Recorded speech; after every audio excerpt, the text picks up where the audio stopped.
Hello hi नमस्कार। मैं आपकी होस्ट और दोस्त वर्षा दुबे आप सभी का हमारे शो क्या करें क्या ना करें में बहुत बहुत स्वागत करती हूँ। दोस्तों, अस्थमा सांस की एक ऐसी बीमारी है जो आजकल हर उम्र के व्यक्ति को परेशान कर रही है। ऐसे में सवाल ये उठता है कि अस्थमा के परेशानी से निपटने के लिए, अस्थमा की समस्या से निपटने के लिए क्या दवाइयों के अलावा भी कोई तरीका है, या होम्योपैथी अस्थमा के ट्रीटमेंट में कितनी मददगार साबित हो सकती है। आज इन्हीं सभी विषयों पर हम बात करेंगे, जिसके लिए आज हमारे साथ मौजूद हैं होम्योपैथिक डॉक्टर संदीप गायकवाड़। नमस्कार डॉक्टर। नमस्कार। नमस्कार। आपका हमारे शो में बहुत बहुत स्वागत है। Thank you. तो डॉक्टर, जैसे कि मैंने अभी एपिसोड के शुरुआत में मेंशन किया कि आज हम अस्थमा पे बात करने वाले हैं, तो मैंने एक चीज़ और बोली थी कि आजकल हर उम्र का व्यक्ति जो है वो इससे परेशान है और एक सांस की बीमारी है। तो ये जो सांस की बीमारी है तो अक्सर लोगों को पता होता है, लेकिन हम चाहेंगे कि आप हमें और हमारे सभी दर्शकों को पहले बताएं कि अस्थमा होता क्या है, थोड़ा अच्छे से समझाएं और ये किस कारण से एक व्यक्ति को होता है। पहली बात अगर समझनी होगी हमें अस्थमा के बारे में, तो अस्थमा ये एक फेफड़ों की बीमारी है। Okay. It's a lung disease. तो ये क्यों होती है?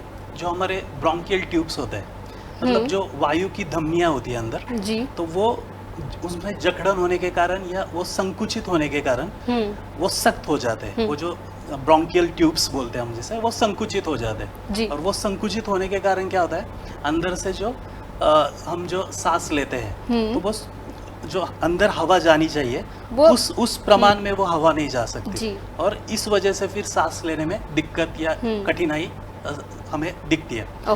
फिर अगर आप सोचेंगे कि ये क्यों होता है, तो उसके रीजंस कई अलग अलग हो सकते हैं। कि जैसे फॉर एग्जांपल वो जो हम बोल सकते हैं इन्फेक्शन, इन केस कई बार ऐसा होता है कि संक्रमण मतलब बैक्टीरियल या वायरल इन्फेक्शन, कई बार किडनी फेल्योर के कारण भी उसके इफेक्ट्स हमारे लंग्स पे होते हैं, और वो effect as a bronchial tubes पे होता है, फिर हमें अस्थमा हो जाता है जी। फिर उसकी लक्षण क्या है, अगर आप सोचेंगे तो इसके लक्षण, तो इसमें प्राइमरी लक्षण होता है कि सांस में दिक्कत आना।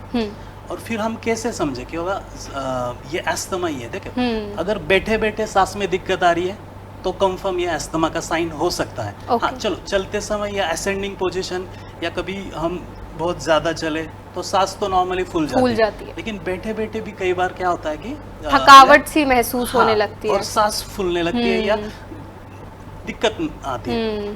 पहला फिर साइन हम कई बार देखते हैं कि अस्थमा में पहला साइन क्या है, तो ये तो बैठे बैठे सांस फूलना, और दूसरा साइन है विजिंग।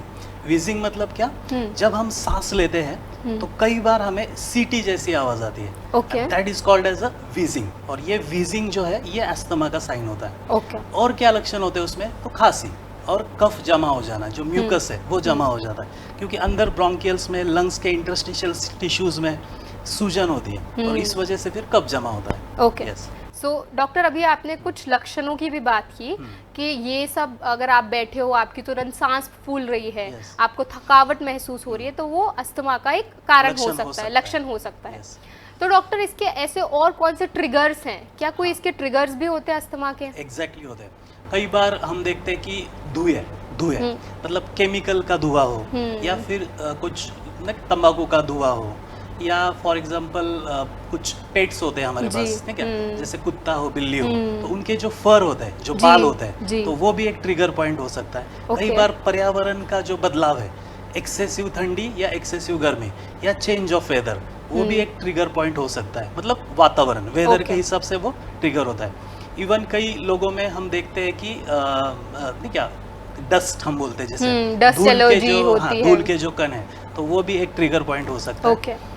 ऐसे कई इन्फेक्टिव रीजंस भी हो सकते हैं, जैसे कुछ मतलब अंदर से अगर आपको किसी इन्फेक्शन की अंदर से सेंसिटिविटी ज़्यादा है, तो उस वजह से भी हो सकता है। और सबसे इम्पोर्टेंट और आखिरी ट्रिगर पॉइंट होता है वो है आहार।